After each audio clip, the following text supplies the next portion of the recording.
Halo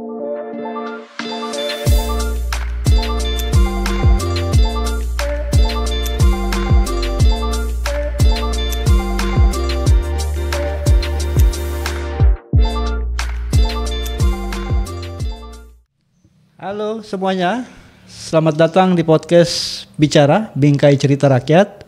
Podcast tempat berbagi inspirasi, podcast juga berbagi cerita untuk tanah Papua yang lebih baik. Hari ini kita kedatangan tamu dari Manokwari juga. Satu kakak Jose dan satunya lagi kakak Kamasan ya. Dari praktisi sosial dan juga satunya adalah praktisi media. Selamat datang buat kakak dong berdua di podcast Bingkai Cerita Rakyat. Iya, hari ini kita punya tema cukup menarik. Tapi sebelum kita bicara terlalu serius jauh, saya mau tanya, kakak dong dua ini apa kabar hari ini? Kabar baik. Kabar baik ya? Tuhan kabar baik. Baru hari ini kan hujan tuh, ketemu tunggu tapi ya memang hujan sampai siang ya. Jadi kesibukan kakak Kamasan di media di topik apa ini? Oke, baik, terima kasih. Yang pertama terima kasih untuk Bingkai Cerita Rakyat yang sudah memberikan kami dua kesempatan ada di podcast untuk aktivitas sebagai jurnalis dan pos peliputan di pemerintahan Provinsi Papua Barat dan pemerintahan dan pos politik. Oke. Kalau kakak Jose? Aktivitas ya tendang kaleng lah. Makanya tendang tidak ada kaleng. aktivitas formal yang makanya dilakukan rutin setiap hari. Cuma lebih banyak ke giat-giat sosial, kerja-kerja sosial, memfokasi masalah-masalah sosial yang ada di masyarakat akibat mungkin korban kebijakan politik atau ekonomi itu yang kita kerjakan. Oke. Jadi kalengnya tidak kaleng kosong, ada kaleng isi. Kaleng isi ya. Asalnya tendang bola tapi isi semen. Oke, baik, terima kasih sudah hadir di podcast Bicara Bingkai Cerita Rakyat. Ya, memang ini tempat berbagi cerita, berbagi gagasan. Tujuannya untuk tanah Papua yang lebih baik. Jadi bukan untuk yang lain-lain. Topik kita hari ini sebenarnya agak sedikit serempet-serempet ke yang namanya dunia politik. Tapi kita tidak ke situ. Kita lebih ke tadi sosial, budaya dan bagaimana di masyarakat. Nah, yang topik kita ini adalah saya bisa bilang jalur taputar DPRD jalur Otsus. Ini jalur Otsus atau DPRD Otsus ya yang taputar. Saya bilang kenapa ini judulnya seperti ini? Karena kakak dong berdua ada pasti dengar tentang polemik di pengangkatan DPRD jalur Otsus. Nah, mungkin kita langsung saja. Kira-kira menurut kakak Jose dan kakak Kamasan ini seperti apa? Tapi sebelum ke sana lagi, mohon dibantu. DPRD jalur Otsus ini apa? Atau DPRD Otsus ini apa? Mohon dibantu. Ya, jadi terkait DPRD jalur Otsus ini apa? Ini adalah bentuk nyata dari wujud Undang-Undang Otsus, Undang-Undang 21 tahun 2000 dan juga diubah dalam Undang-Undang nomor 21 tahun 2000, Undang-Undang nomor 2 tahun 2021 terkait kelembagaan itu. Dia lahirkan ada lembaga MRP, P3UKP dan juga Undang-Undang Otsus. Ada DPR Otsus baik tingkat provinsi dan juga kabupaten. Itu dia ada di pasal 6 Undang-Undang Otsus, pasal 6A dan pasal 6B. Itu terkait kelembagaan. Tujuan dari Undang-Undang Otsus ini dari DPR Otsus ini agar diharapkan itu keterwakilan masyarakat adat di dalam kelembagaan itu dapat diproteksi ataupun diakomodir secara kelembagaan di badan legislatif. Oke. Ya mungkin Om Hasan ada. Bisa tambahkan ya? Silakan. Terkait dengan apa itu DPR Otsus atau biasa di media juga kadang ada berapa nomenklatur ya. Ada DPR jalur pengangkatan, jalur Otsus atau mekanisme pengangkatan. Biasa teman-teman di media sebut begitu. Ini suatu perjuangan panjang untuk keberpihakan kepada masyarakat adat. Jadi di DPR atau parlemen sendiri khusus di daerah-daerah yang diberikan kebijakan kekhususan untuk dari pusat untuk daerah, salah satu di tanah Papua. Jadi ada dua mekanisme untuk masuk ke parlemen itu. Salah satu ya dari jalur pengangkatan. Oke. Otsus ini. Iya. Ini Otsus ini provinsi atau gimana? Ada di kabupaten dan juga di tingkat provinsi. Oke, ada di dua tempat ya, kabupaten dan provinsi. Oke, baik. Iya, apakah boleh dibilang mereka ini adalah representatif dari orang asli Papua, masyarakat adat seperti itu kah? Karena mereka memang hadir dengan latar belakang itu ya. Bagaimana mereka bisa sampai di situ? Mungkin Kakak Masa dan Kakak Jose ini bisa jelaskan bagaimana mereka, kalau yang tadi kan, kalau yang DPR biasa ini kan melalui pemilu dan naik itu. Nah, tahapan didorong ini seperti apa? Ya baik, jadi ini DPR pengangkatan atau DPR Otsus ini adalah representasi dari masyarakat adat dalam suatu areal administratif kabupaten maupun tingkat provinsi, sehingga untuk pemilihan proses mereka diangkat sebagai itu pun berangkat dari suku-suku yang berada di daerah administrasi tersebut. Misalnya contoh dari Manokwari, ada sebelum masuk ke tim seleksi atau panitia seleksi ada panitia penjaringan di tingkat suku. Nah, di suku ini mereka yang merekomendasikan, ini dari suku kami, ini loh tokoh yang kita dorong untuk mewakili suku. Dan setelah itu dari penjaringan itu baru nanti naik ke tingkatan berikutnya namanya panitia seleksi untuk diseleksi buat dari sekian suku yang ada, kira-kira ini kuota kita ada 2 kursi. Jadi dari sekian suku ini kita diwakili oleh 2 orang yang tembus dalam mekanisme seleksi itu lalu dikirim untuk mewakili masyarakat yang ada di daerah tersebut. Iya. Saya tambahkan ya, seperti yang tadi disampaikan oleh teman kita Jos, karena ini pengangkatan di setiap wilayah-wilayah adat itu ada masyarakat adat.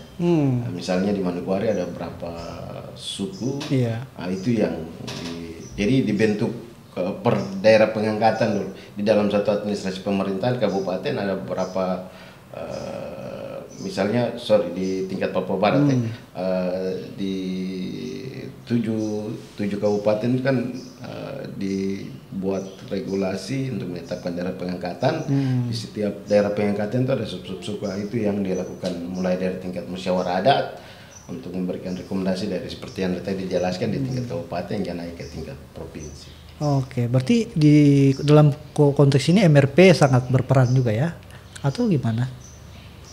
Kalau MRP mungkin tidak, karena dalam mekanisme perekrutan beda-beda. Di khusus di MRP itu ada 3 unsur ya. Ada unsur masyarakat adat juga, ada agama, perempuan dan juga agama. Di DPR Otsus itu dibentuk suatu panitia. Dia berarti terlepas dari peran dari MRP gitu. Dua bersaudara dalam satu ibu.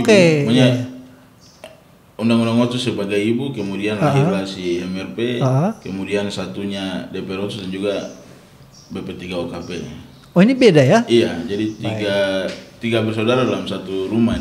Oke, saya kira ya bukan saya kira, tapi banyak publik yang mungkin awam, jadi berpikirnya itu mungkin itu dari masyarakat, direkomendasikan oleh MRP, langsung masuk ke seleksi pemilihan itu. Dari baru siapa yang tembus begitu. Artinya ternyata memang dia otonom sendiri ya, dia jalurnya beda ya. Jalurnya. Oke, baik. Ini penting supaya orang tahu, jangan sampai campur aduk ini. Kan kita ini di Papua ada entitasnya itu ada DPRP, ada MRP gitu ya. Nah, ini kan beda. Oke. Belakangan kami mendengar, masyarakat itu mendengar banyak yang apa namanya di media, terutama di media ya Pak Kakak Kamasan, DPR jalur Otsus ini atau DPR pengangkatan ini belum dilantik. Sementara saudara atau teman-temannya yang DPR dari pemilihan biasa partai ini sudah bekerja, bahkan berita terakhir ini kan ada walkout ya terkait dengan rapat TPA anggaran kan. Nah, ini kan berkaitan dengan hak dan kepentingan masyarakat. Nah sementara mereka ini belum bekerja kan, ini pasti ada korelasi. Tapi sebelum jauh ke sana, apa yang terjadi? Kenapa mereka begitu lambat dilantik? Baik, terima kasih dari mungkin ketika kita di lapangan dari awal proses seleksi ini kan mulai dari pembentukan panitia seleksi untuk perekrutan anggota DPR jalur pengangkatan ini.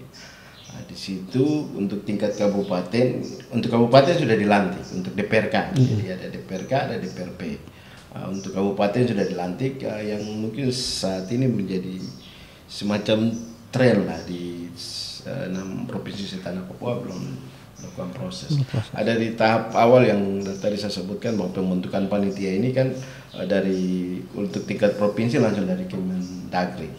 Kebetulan di dalam itu ada sekitar 7 unsur yang ada di dalam panitia seleksi itu. Ada dari DPRP sendiri, dari akademisi, dari kejaksaan, terus dari MRP untuk perwakilan masyarakat adat juga ada unsur perempuan, terus dari Mendagri juga ada dalam itu. Dalam proses pelantikan itu dilakukan secara serempak seluruh tanah Papua, serentak secara serempak, baru dilakukan proses seleksi juga. Mungkin fenomena dari awal ini proses secara serempak seragam ini, mungkin di akhir juga mungkin proses pelantikan juga harus seragam mungkin juga berkaitan dengan kebijakan presiden saat ini terkait efisiensi anggaran supaya jalan satu kali mungkin bisa jadi ya. Ini kan di mata teman-teman publik ya, makanya dalam konteks ini kan wartawan atau media. Bagaimana di mata masyarakat sendiri melihat lambatnya ini Kak Jose? Ya kalau saya mungkin gambaran umumnya seperti yang tadi disampaikan oleh teman Kamas, namun saya lebih kepada hari ini berangkat dari tanggal 13 Maret kemarin tahun 2025 waktu ada RDP Asosiasi Gubernur Setanah Papua bersama Wamendagri di Komisi 2 DPR RI itu sempat ada Wamendagri Ibu Ripka Haluk berstatement bahwa untuk SK MRP, SK DPRP di salah satu provinsi dari antara 6 ini sudah ditandatangani oleh Mendagri per tanggal 10. Artinya SK ini sudah ada. Kemudian dalam kewenangan kelembagaan di DPR dan Sekwan, kemudian Kesbampol bermitra dengan itu sudah sangat jelas bahwa ketika itu SK sudah ada maka Sekwan harus segera mengagendakan, dikoordinasikan kepada pimpinan Dewan untuk segera pada musyawarah mengagendakan ini kira-kira kapan waktu yang tepat untuk kita segera melantik, karena ini berkolerasi sekali dengan berhubungan dengan konstituen nanti masyarakat adat ini. Betul. Karena pertama tadi terkait hak ini sudah ada dinamika walkout dari DPR politik, sedangkan masyarakat adat ini hanya jadi penonton. Ini orang berkelahi, orang berkomarsa dengan masalah apa nih? Terus kita punya siapa yang mau bicara di sana? Sedangkan ini orang belum dilantik. Betul. Jadi pembahasan tatipnya mereka tidak terlibat, hak mereka, kemudian hak masyarakat adat yang harus mereka sampaikan pun tidak diakomodir, tidak kalian tahu. Saya berpikir ketika ini menjadi berlarut-larut maka akan menjadi banyak juga hak-hak masyarakat adat yang akan terabaikan. Jadi kan dengan lambatnya mereka dilantik ini ada semacam pemikiran seperti itu bahwa hak-hak masyarakat yang harusnya mereka akomodir dan perjuangkan di mana kelembagaan DPR belum bisa dilakukan ya karena ini. Nah, apakah pelantikan itu, apakah biasanya surat itu berkaitan dengan ada hak prerogatifnya gubernur atau gimana?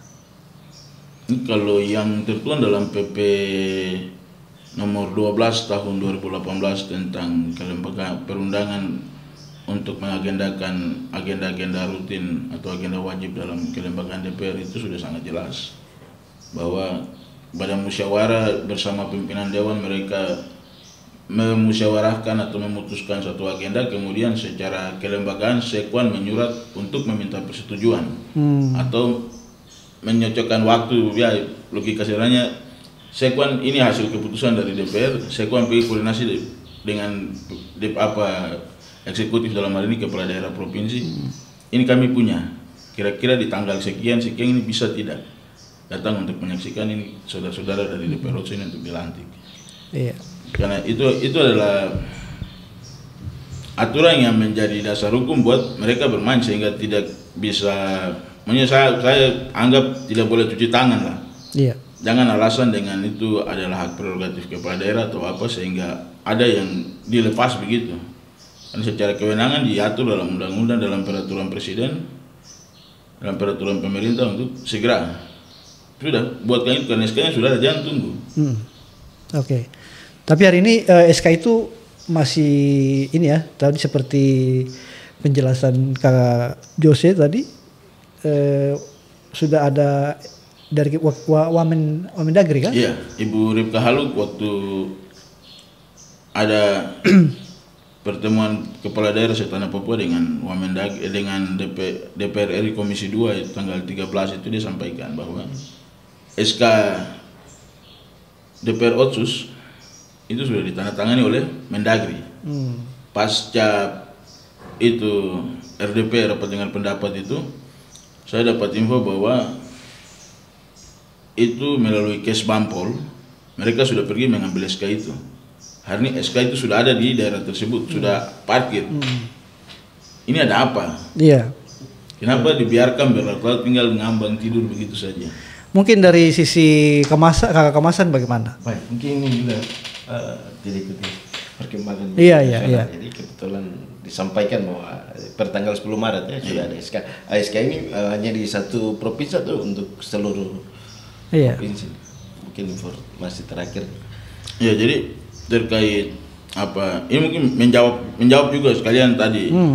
Historikal pembentukan pansel pelantikan ini secara serentak sehingga outputnya juga mungkin dianggap nanti diharapkan harus pelantikannya juga serentak karena dibentuk secara serentak, prosesnya berjalan secara serentak, maka hasil akan dilantik secara serentak. Saya pikir itu tidak boleh. Pertama karena alasannya kebutuhan masyarakat adat itu dia setiap saat berubah. Itu kebutuhan, belum lagi persoalan. Sehingga ketika misalnya daerah A, kita lihat contoh seperti per tanggal 20 Februari kemarin waktu pelantikan kepala daerah. Kan diharapkan agar dilantik secara serentak. Namun ada beberapa daerah yang terjadi terlambat sengketa, akhirnya mereka mendapat kekhususan, mereka dilantik setelah sengketa itu selesai. Artinya ini bisa dilakukan karena sampai hari ini juga belum ada regulasi yang mengatur tentang pelantikan DPR Otsus harus dilakukan secara serentak. Oke. Oh, bisa tambahkan tadi. Kebetulan saya belum bicara selesai. Iya, silakan. Iya. Ini kita bukan narasumber kredibel ya. Ini antara kita masyarakat. Jadi silakan. Sepatas pengetahuan kita lah. Ambil abang punya tugas tanya kembali. Tidak apa-apa. Tidak masalah. Jadi mungkin setiap daerah dari 6 provinsi ini punya keluhan atau persoalan yang berbeda-beda. Betul. Kebetulan untuk khusus di skop Papua Barat, untuk Papua Tengah mungkin Jos juga bisa cerita sedikit soal di perkembangan Papua Tengah. Tapi kalau untuk Papua Barat mungkin terakhir kami belum update SK-nya sudah turun atau belum. Tapi terima kasih informasi dari tadi. Maksud saya kebutuhan atau persoalan yang dihadapi daerah masing-masing itu di Papua Barat ini ada terjadi proses gugat-menggugat dari calon yang berhasil maupun yang tidak berhasil dalam proses.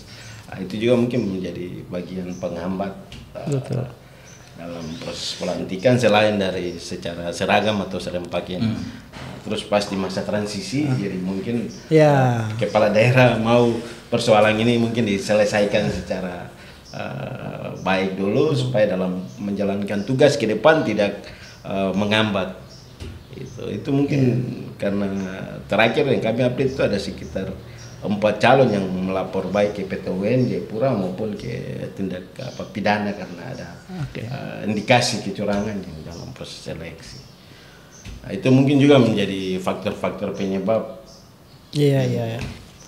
dalam proses jalan taputar. Jalan taputar nih. Iya. Artinya itu memang ada beberapa hal yang menyebabkan pelantikan ini terlambat ya. Ada proses hukum yang terjadi di belakang hari gitu. Ada juga mungkin tadi transisi ke pemerintahan dari kepemimpinan yang lama dengan yang baru. Juga tadi ada penjelasan juga bahwa ada hal-hal administratif lainnya. Jadi ada 3 hal ini mungkin ya yang menjadi tantangannya. Nah, kita mungkin saya tadi bilang bukan orang yang kredibel untuk menjelaskan itu, tapi ini dari sudut pandang kita sebagai awak media, sebagai pemerhati gitu.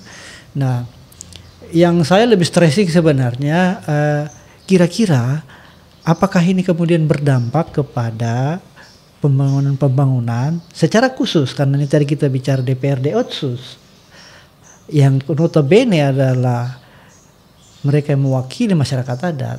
Apakah mereka ini keadaan ini kemudian mengganggu terpenuhinya hak masyarakat adat itu? Seperti itu. Kira-kira apakah bisa menyebabkan gangguan kepada pemenuhan hak masyarakat adat? Silakan. Suten. Silakan. Masing-masing. Kalau hubungan antar dilantik dan imbasnya ke konstituen itu pasti akan sangat berdampak. Pertama, ini tuntutan masyarakat adat. Diharapkan mereka nanti menjadi penyalur aspirasi secara kelembagaan di dalam. Namun mereka belum diberi kewenangan atas SK sumpah jabatan itu. Jadi mereka hanya dipilih kemudian hanya terpilih, namun hanya bisa mendengar saja keluhan masyarakat tapi tidak bisa berbuat apa karena masih belum sah menjabat secara peraturan. Baik, terkait dengan aspirasi dampak kepada masyarakat. Ya. Kalau kita lihat dari tugas dan fungsi DPR kan ada 3, dari sisi anggaran, kontrol dan juga legislasi untuk pembuatan regulasi. Dari 3 ini tentunya dari kebijakan Otsus ini kan ada aliran dana yang mengalir. Disitulah peran dari wakil-wakil kita di DPR khusus jalur Otsus ini untuk mengawal aliran dana itu sehingga bisa tepat sasaran. Di sisi lain dari sisi regulasi, mereka yang mempunyai tugas untuk membuat produk-produk hukum yang bagaimana mempagari aspirasi-aspirasi masyarakat itu. Tentu kalau belum dilantik ya dari sisi kewenangan terus ini belum bisa berjalan full. Tidak bisa berjalan, tidak bisa. Tentunya itu dampaknya. Atau pertanyaan nakal saya, apakah mereka tidak atau terlambat atau sengaja dilambatkan untuk dilantik atau mungkin karena ada kepentingan penguasa yang lebih tinggi yang memang harus ditaruh di situ atau gimana? Silakan kalau mau jawab, kalau tidak. Nah, kalau sekali ini pertanyaan. Kalau saya coba untuk mau jawab. Iya. Ini hari ini polemik di tiap daerah berbeda-beda. Betul. Ya, kemudian karakter setiap pemimpin di 6 provinsi ini pun berbeda. Sehingga kalau kita mau memakai standar untuk menilai 6 provinsi ini Semua agak rancu lah. Iya. Oke. Seperti begitu. Bapak ini sangat normatif sekali ya.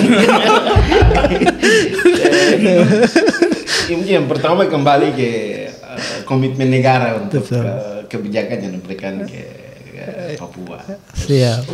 Peran ini ya juga mungkin dari sisi MRP, terus dari BPTOKP dan juga kepala daerah untuk menghadirkan satu bukan satu ini tapi perwakilan masyarakat adat ini segera dikukuhkan sehingga dalam proses membangun kesejahteraan untuk masyarakat adat atau mengawal kebijakan ini bisa berjalan secara bersama-sama.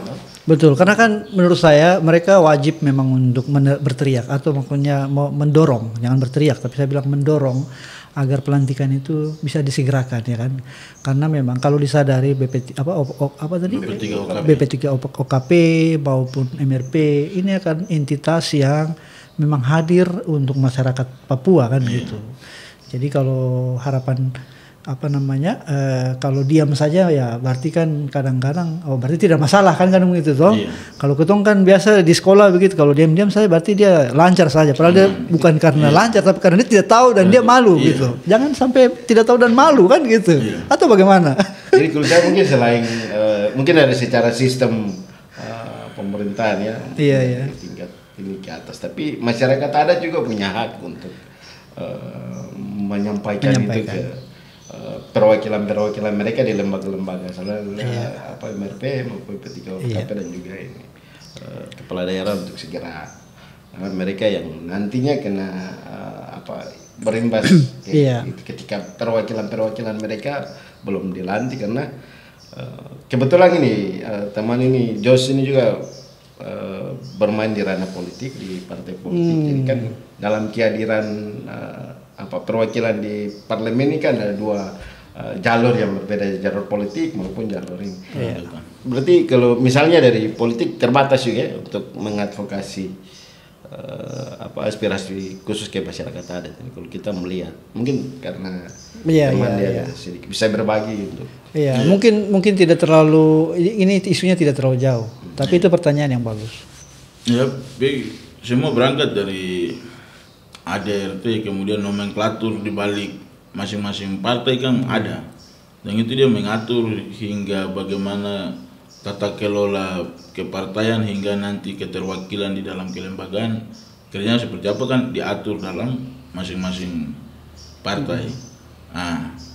Sehingga dapat kita simpulkan bahwa DPR dari partai politik ini selain ke masyarakat, mereka bekerja juga untuk kepentingan partai. Sehingga ketika kita harapkan untuk mereka lebih pure menyentuh kepada keseluruhan masyarakat, saya rasa tidak akan maksimal.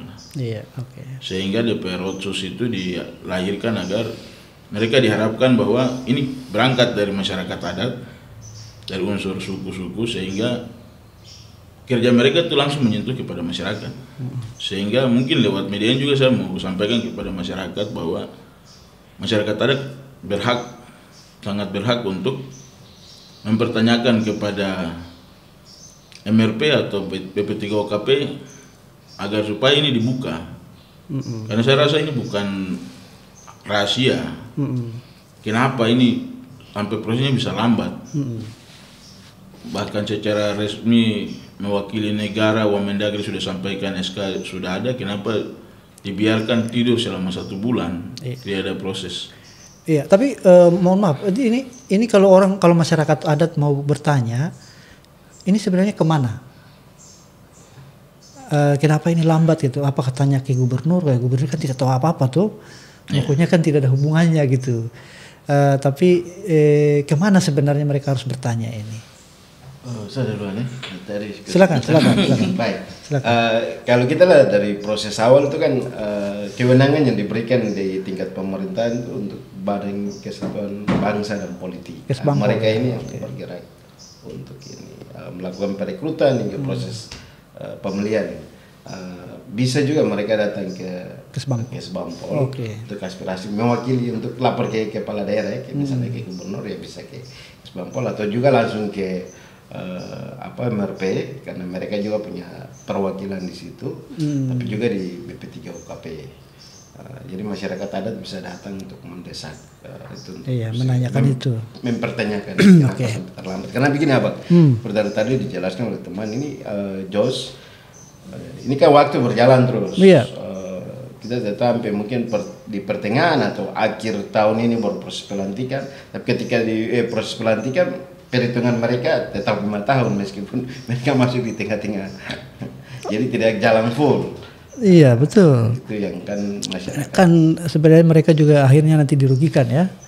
Artinya yang jalur otsus atau pengangkatan ini kan kemudian dirugikan karena berapa tahun atau berapa bulan lah, berapa waktu kemudian tidak beraktivitas, tentu hak-hak mereka juga akan tidak terpenuhi kan gitu oleh negara. Ya pikiran-pikiran seperti itu kan harus ada gitu. Nah, berarti tadi kita tanya ke Kesbampol, juga bisa ke MRP ya, ke MRP masyarakat maksudnya masyarakat adat terutama. Untuk melihat kemana atau seperti apa urusannya ini gitu. Nah, mungkin kita akan masuk sudah di sesi akhir dari diskusi ini, dari topik ini. Kira-kira apa yang Bapak berdua sarankan terkait dengan upaya mempercepat atau upaya untuk melakukan pelantikan dengan cepat, dengan segera para calon-calon wakil kita ini. Calon sudah anggota karena sudah tembus seleksi. Oh ya, sorry maaf, berarti anggota yang tinggal sah dilantik. Pelantikannya saja ya. Bagaimana caranya? Iya, kalau saya konkret saja. Biarkan dinamika di tiap provinsi tetap berjalan, yang bersengketa tetap bersengketa sesuai ranah hukum atau jalur hukum yang ada, tetapi ketika ada contoh seperti yang disampaikan oleh Wamendagri bahwa Provinsi Papua Tengah itu SK-nya sudah ditandatangani oleh Pak Menteri per tanggal 10 Maret tahun 2025, maka Ketua DPR memiliki hak prerogatif untuk segera bersama pada musyawarah memutuskan waktu, agenda kapan proses paripurna istimewa untuk pengangkatan pelantikan DPR otsus, kemudian secara kelembagaan Sekwan berkoordinasi dengan eksekutif dan juga pengadilan tinggi untuk proses ini cepat untuk dilakukan agar jangan DPR otsus ini datang terhitung periode 5 tahun namun mereka mulai di waktu start yang berbeda dengan kawan-kawan dari partai. Karena kebutuhan masyarakat yang ada setiap hari terus bertumbuh, kemudian persoalan juga datang tanpa henti-henti, sehingga diharapkan DPR otsus ini segera dilantik agar kebutuhan dan persoalan yang ada di masyarakat adat dapat mereka wakili dalam kelembagaan untuk melindungi dan memproteksi masyarakat adat dan juga mengawal kebijakan-kebijakan yang lebih terfokus pada anggaran dan kebijakan-kebijakan undang-undang otsus. Oke. Dari Kakak Kemasan? Kalau saya Kesbampol juga harus bertanggung jawab karena dari awal prosesnya di situ. Jadi saya pikir sampai proses pelantikan baru mereka bisa lepas tanggung jawab itu. Jadi mereka juga harus berperan untuk menyampaikan ke gubernur sebagai pimpinan atau atasan mereka bahwa proses ini belum selesai, jadi tolong diselesaikan. Lagi-lagi kembali ke dinamika ketika di daerah, setiap daerah punya dinamika politik yang berbeda khusus untuk DPR. Ini saya pikir berjalan saja untuk proses pelantikan ketika SK sudah datang ya proses pelantikan dijalankan karena ada pergantian antar waktu. Ketika memang ada ini ya silakan mekanisme secara hukum berjalan, ganti saja. Jadi tidak mengganggu, jangan 1-2 orang menghambat aspirasi atau kebutuhan masyarakat adat ini dengan persoalan itu. Jadi ya kalau memang sudah ada SK segera dilantik. Oke. Yang bisa tambah silakan sedikit ya terkait tadi dinamika atau daerah-daerah yang sedang bersengketa. Biarkan itu bersengketa, namun contoh konkret langsung di Papua Tengah ini sudah disampaikan secara resmi dalam gedung DPR oleh Wakil Menteri bahwa SK-nya sudah ada. Artinya saya mau sampaikan bahwa ketika kita analogikan Otsus ini sebagai Undang-Undang 21 tahun 21 ini, tahun Undang-Undang nomor 2 tahun 2021 tentang otonomi khusus Papua ini, mau analogikan dia sebagai keluarga, analogikan dia sebagai seorang ibu, dia lahirkan 3 orang anak. Ada MRP, ada BPT-OKP dan ada Otsus. DPR Otsus baik kabupaten maupun provinsi. Sehingga saya harapkan 2 bersaudara yang ada ini DP, MRP dan juga BPT-OKP ini jangan diam. Ini ada kalian bersaudara yang dihambat ini. Cepat mari bantu supaya kalian bersaudara ini kami sama-sama bisa memproteksi masyarakat yang ada di tanah Papua, terkhusus di Papua Tengah. Iya. Oke. Pada akhirnya kita sampai di sesi akhir. Ya. Pendek cerita, memang lika-liku perjalanan pelantikan DPR jalur Otsus ini masih dalam perjalanannya. Semoga lika-likunya segera berakhir ya. Dan yang terpenting adalah bahwa